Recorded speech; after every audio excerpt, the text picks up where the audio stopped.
Good morning and welcome to Missoula Real Estate Today. This is Denny Bedard. Missoula Real Estate Today is presented by Diane Beck of Windermere Real Estate. Diane's been working with buyers and sellers in the Missoula market for over 25 years and shares her insights on the local housing market. Along with her trusted partners, Diane provides complete service for your real estate transaction and brings us guests who provide useful information on industry-related topics and trends. And now, Missoula Real Estate Today on News Talk, KGVO.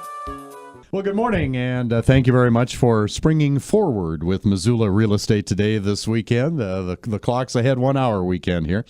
It is Missoula Real Estate Today, presented by Diane Beck of Windermere Real Estate, and Diane has invited Jesse Ramos. Jesse is a Missoula City Council member. Welcome to the show, Jesse.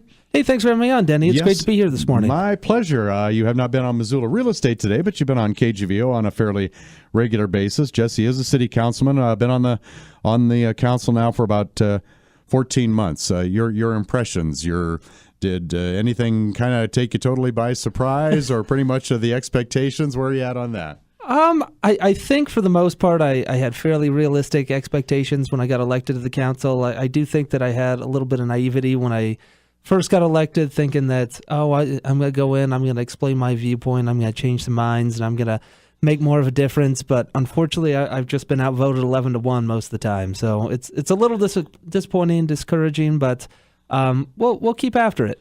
And besides, of course, being on a city council, you've obviously got a lot of other things going on in your life. That's not your full-time, one and only job. What else does Jesse Ramos do? So I actually, believe it or not, perfect fit. I work in financial services full-time, so I can follow my passion, which is helping people pay as little tax as legally possible on both fronts. And unfortunately for my constituents, I haven't been able to reduce their tax burdens, but I get my fix in my professional job by doing that. And you do that for whom? I do that for Westpac Wealth Partners here in Missoula. Okay. All right. So you kind of alluded to it there. You just touched on it. What are some of the most frequent things you hear from people, constituents or otherwise, regarding, I guess we could start with home ownership, but also we'll talk a little bit about property taxes, city growth, trying to run businesses or maintain a business in Missoula. But as far as maybe home ownership for starters, what kind of things do you hear from Missoulians? Okay, so the number one thing that I hear, Denny, is there's a lot of folks, obviously, that it spans all age groups, actually, anywhere from an 18-year-old that just got into an apprenticeship, or a 24-year-old that's just finishing college, or a 35-year-old that's been living in Missoula, worked his way up, and is making fairly good money now. Homeownership is becoming increasingly more unattainable for people across all demographics, all age groups, all income levels. It's just becoming so difficult for anybody that isn't super wealthy to afford a home here in Missoula. So not necessarily something that other parts of the country experience, but Missoula, it probably, the kinds of numbers and the situation many people are in regarding what you just talked about there, it kind of makes you stand up and take notice as far as those numbers are concerned. Oh, it absolutely does. The national average for a cost of a home is $200,000. In the city of Missoula last year, it was $309,000. So I'm assuming we're probably going to see an uptick again. So we are far above the national average. And actually, Denny, I was looking it up, and I'd encourage some of your listeners to look it up as well. If you type in what kind of home can you get for $200,000 in Google, you'd be amazed at some of the homes you can get in large cities all across the country for $200,000. They're beautiful homes. Just it'll actually make you upset, so you might not want to check that out. But it's pretty interesting at the same time. And on the political side of things, you frequently have to address issues of property taxes and whatnot. You have to factor that in as far as the cost of a home, which the concern there is, well, yeah, maybe we need a broader tax base for this or that, but that's going to make that home that much less approachable. Yeah, absolutely, Denny. There's actually many different factors that come into play when it comes to affordable housing, and affordable housing is obviously not an easy issue. It's very complicated, but there's 4 different factors and areas that I'd like to address today on the show, if that's possible. Oh, please. Plenty of time. Take your time. So the first issue that I would like to address is just the availability of land. So obviously, it's a basic rule of economics that there's supply and demand, and when you decrease the supply of something, you increase the demand of something, then that thing becomes more scarce and that's more valuable. So if we look at land here in Missoula, obviously we live in a valley, so we can't expand out as much as some of the larger cities in like Texas or Billings, other cities across the country. But we do have a lot of land that's available that has not been developed yet. So one of the reasons why I was so adamantly opposed, and actually the only reason I was adamantly opposed to the open space bond that just got passed here in Missoula, is because of our affordable housing crisis. I love open space. I'm a fisherman. I'm a hunter. I'm a hiker. I'm a river floater. You name it. I love the outdoors. But you should look at a map of Missoula and see how much land the government owns. The government entities between the local, state, county, city, and federal, they own about 89% of the land in Missoula County, according to a map. And that includes nonprofit land as well, so land that is not on the tax rolls. And when we pass this open space bond, it's another $15 million. And in addition to that, the open space bond that was passed in 2006, all the funds had been expended from that, but we're still paying interest on those bonds. So we're still paying back the bond debt on that. So we have that debt, and then we have another debt that we just took on as taxpayers. And if you look at a surrounding area of Missoula, a map of the surrounding area, you will actually see that Missoula is surrounded by tens of thousands of acres of open space right now in Forest Service land, in county land, and in city land. I'm sure you know this, Denny, but look all across the country. Look at New York, look at New Jersey, look at a lot of these states, even Midwestern states, Ohio, North Dakota, South Dakota. We are blessed in Missoula and in Montana to have so much Forest Service land as possible. Those folks in the states I just mentioned would absolutely murder us if they could, to get just 1/100th of the open space that we have. So just having that open space that we already have, we're putting a priority somewhere that we already have an abundant amount of something good. And I think that at some point we have to realize that there's going to be a trade-off between affordable housing and open space. Now, let me ask you about that most recent open space issue. Did you see that area as a pretty viable space for more homes? I mean, was that a nice or modest or affordable home? What was that an area that you felt that pretty strongly that yeah, a lot of housing could go here? Well, absolutely. So there's two parts to that question. So well, number one, nobody really knows. There is the Prost plan where they have a kind of an idea of where they've outlined some areas that they want to purchase, but no way is the money guaranteed to go to those spots. It can all be decided. And actually the city and county just had a discussion this week where they're talking about preserving ag land. And as we both know, agriculture land is prime for development, prime for high density, affordable housing, affordable development. And they're talking about wanting to purchase that land and take that not only off the tax rolls, but off the table for development. And as you know, if your listeners have seen the movie Blood Diamond, there was an incident back in the early 2000s where it was discovered that the largest diamond manufacturer in the world was actually purchasing these blood diamonds and just keeping them in a safe, keeping them locked up, because that drove up the price of diamonds. And it's the same thing with land. If you take this land off the table for development, like the city of Missoula is doing with this open space bond, it drives up the cost of land all across the country. You are decreasing the supply when the demand is increasing, and it makes that land more expensive. And ag land is a prime example of that. And another piece of that, too, is so $15 million worth of real estate will be taken off the tax rolls. So if all of that money's taken off the tax rolls, a lot of it's vacant land, but it still produces a substantial amount of tax revenue. We don't really have any way to pinpoint that until we know what land we're going to purchase, but all the other taxpayers in Missoula are going to have to make up for that decrease in tax dollars that those properties were generating. And kind of to go forward a little bit on another point that you raised, a lot of it, again, we don't really know, we can just speculate, but a lot of the land within the Prost plan, that is kind of the Prost plan, for your listeners that don't know, was kind of the general estimation of what land will be acquired with this open space bond.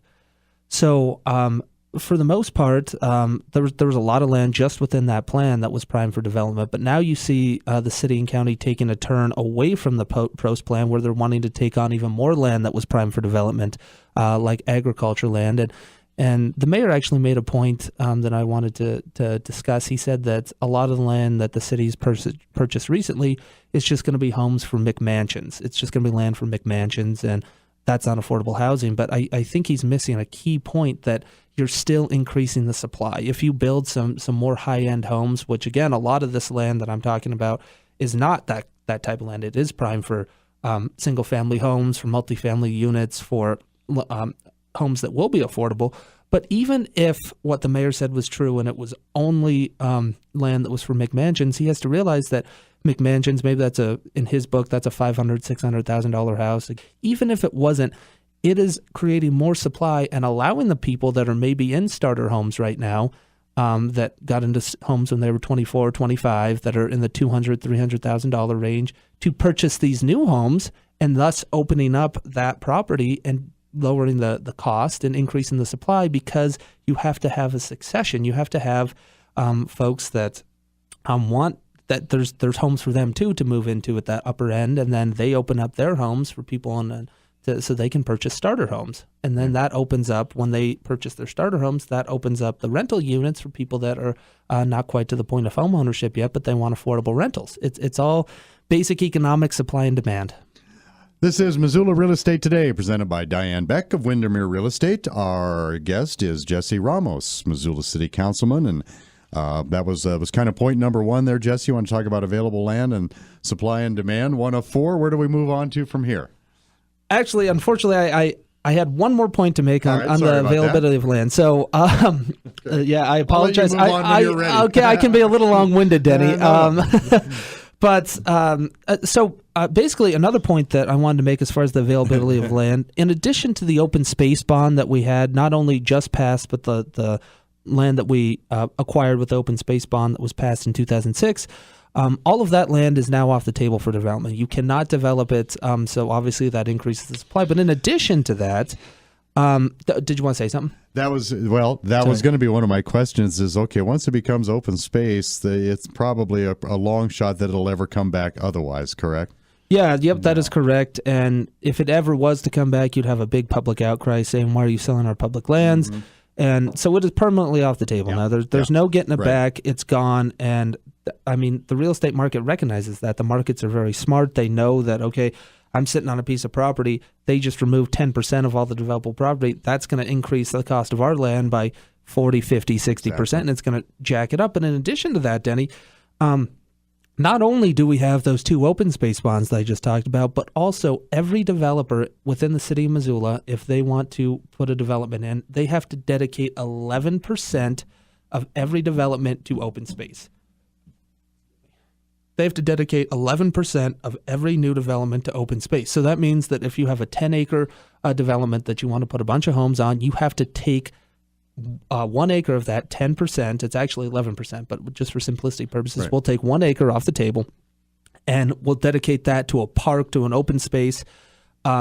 And what does that do to all the homes in that area? What they think the developer is paying for that, but it is not the developer. It is the homeowner. It is the customer. And maybe there are some wealthy people that would pay more to have a park in their neighborhood, but there's a lot of people that they can't afford that luxury, and the government is making that decision for them. They're saying, I don't care if you guys can't afford this park. You're going to pay for it, and you're going to not have any say in it, because even if you can't afford it, we're going to make you pay for it because your house is going to cost more because the developer had to dedicate that 11% to open space. So it's a luxury that the city is forcing on everybody. So again, there's wealthy people that I'm sure would pay an extra $10,000 per house to have that. But there's a lot of people, single moms, folks on the lower income level, even middle class, middle income folks right now that are trying to get into a home, and they don't want that in their neighborhood. They're saying, I just want to get into a home. I want to start my life. I want to raise my kids. I want them to have a backyard. I want to experience the American dream, and I'll drive down the road to go to a park. But the city is taking that choice away from them by requiring the developers to dedicate that much acreage to open space and that percentage. And in addition to that, the homeowners are responsible for the maintenance of that park. So that's an additional fee.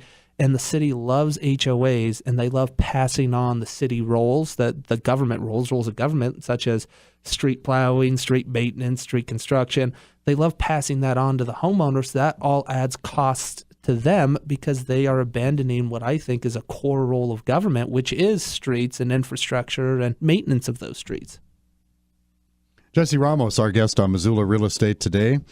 And obviously you're not going to be able to wave a magic wand and figure, well, here's how we solve that one. It's an issue we deal with. And of course, as you alluded to, and everybody knows, we got those mountains, we got that river.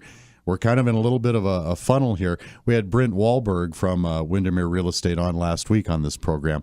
And I asked Brent, I said, well, if you can kind of look in your crystal ball and forecast a little bit, some of the answer is probably obvious, but where do you see the next opportunities for available housing developments or community areas and things like that? And Brent's assessment was, well, you pretty much got to go either south, like toward the Lolo area, but that's restrictive too because of mountains and rivers, or in his mind, from Reserve Street, Expressway, all the way out to the airport and that area there. You can go west. Yeah, you can go west. And he said that's where the bigger Missoula years to come is going to be. And to your point, if there are more public access, public land restrictions to that keeps that funnel a little bit narrow. Oh, absolutely. Yep, it certainly does. And it's, again, land is precious in Missoula, and when the government steps in and buys it, just in Missoula Valley, there is no way that it's economically possible for the land not to rise exponentially the more the government does that. There is no way. So obviously a huge issue there. What are some of the others that you see as really critical issues at this time? How much time do we have? Yeah, so Denny, another big piece that a lot of folks don't realize takes place is a lot of these building permits and a lot of these requirements that we require the developer to do. Again, I kind of alluded to it earlier. A lot of these issues are things that people think their tax dollars should be paying for, such as the construction of roads and for the maintenance of those roads and the construction of sidewalks and the maintenance of those sidewalks. But that's not taking place. So I've spoken to many developers here in Missoula, and just on a TED, which is a townhome exemption development, just the requirements from the city adds about $40,000 on the top of every single house in the city of Missoula.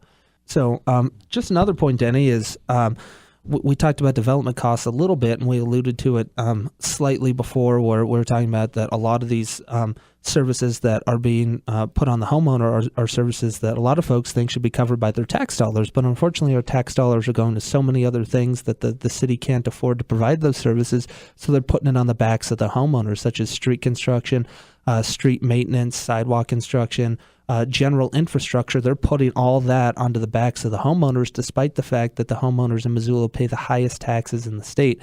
So that definitely adds to it. I mean, I talked to some developers here in Missoula, and just for a development within a TED district, which is townhome exemption development, it adds about $40,000 per home in value just for the requirements that the city puts on that. And we have something called a conditional use process where we can actually require developers to do our bidding for us. It's basically, we're extorting the developer. We're saying, we are not going to approve this project unless you do this, this, this, and this for us. So we're talking putting streets in, putting the plowing of the streets on the homeowners. So the homeowners are going to have to pay this and HOA fees. We're talking about making them put in trails, that we're making them pay for trails. There's this new development up on Hillview. We're making them put in a staircase that's going to add thousands of dollars per house on top of that. And we have all these conditions to further the goals of the city council, not of the citizens. And all of that stuff adds up. It all costs money.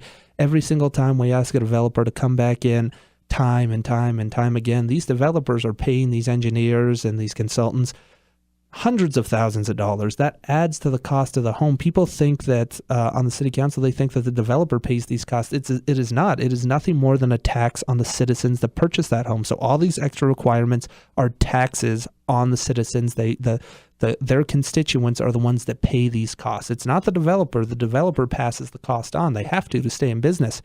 The developer would love to sell things more inexpensively, but they can't. The city has shackled them to all these regulations and all these promises and features that the city wants to provide on the backs of the homeowners in these new developments. And it is a huge huge problem, and it's so difficult for anybody to develop something that's affordable because of not only the cost of land that was risen by government, but the cost of development that the government has imposed upon these developers. It's certainly not the developers' fault. They want to provide affordable housing because that's the hot market right now, and they'd make a big profit, maybe at a less margin, but if they could sell homes that were more in that $200,000 range, they would, because they beat out everybody else. But they can't, because the government has imposed all these things to the point, again, where it's $40,000 just for the development costs within the TED district. And then you look at some of the impact fees that we impose. We impose hundreds of thousands of dollars on many developments in impact fees. And the mayor justifies an impact fee as a buy-in to the system. And I've always struggled with that because these vacant lands have been paying a lot of money in property taxes every year, and they haven't been using any of the services. Nobody's living on them. They're not using the roads. They're not using the police. They're not using the fire. And my thought is a buy into the system is now all these homes are suddenly going to be paying $5,000, $6,000 a year in property taxes, and that should be their buy-in. But it gets even worse than that, Denny, because not only are they having to pay these impact fees to, quote, buy into the system, but on top of that, they are having to pay for all the roads, all the infrastructure within that new development as part of their housing cost. It's all tacked on the cost of the home that they purchase. And then they have to pay for the maintenance of those roads. The city will not plow the roads in the development I'm talking about. That will be put on the backs of the homeowners. So what in the world are they paying the impact fees for, let alone most of their property taxes? Obviously, they have the services of our wonderful police and fire departments, but other than that, they don't get the street department. They don't get the street service. They're paying for that out of pocket, but they're paying the same property taxes as everybody else, and it's a huge mess. If I hear you correctly, setting aside for the moment the justification of it's Missoula, Montana, so quality of life, desirable area, people want to live here, and so that's going to bump the price a little bit. But you used a couple of numbers, average nationwide homeowners, just rounding off here. Let's say an average home around the nation, somewhere around $200K. Yep. The average around Missoula, or average in Missoula, somewhere, according to Brent Wahlberg last week, somewhere in the neighborhood of $290. Let's just round up. So somewhere in the neighborhood of $300K for a house in Missoula. Are what is what you're saying then? All of these great examples that you just listed, that means that represents about a 33% bump when all is said and done. I would think that some of these, if not more than that, it's around 40%. All those regulations, all those taxes. I mean, but even other areas of the country where the houses are less, they must have some of that. Oh, they have all of that.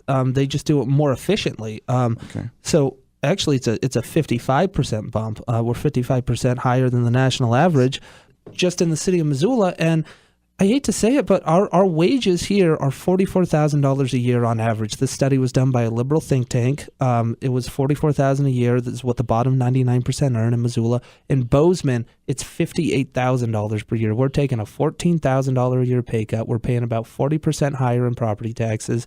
And in addition to that, our housing is just skyrocketing out of control, and it's because of these government policies. And unfortunately, the solutions that we're hearing from the government are terrifying. I mean, there was a memo that came out from the city attorney that said that some folks had asked him whether we could establish rent controls and whether we can establish various restrictions on landlords and property managers as to how much they can charge for an application fee. More and more infringement on private property rights.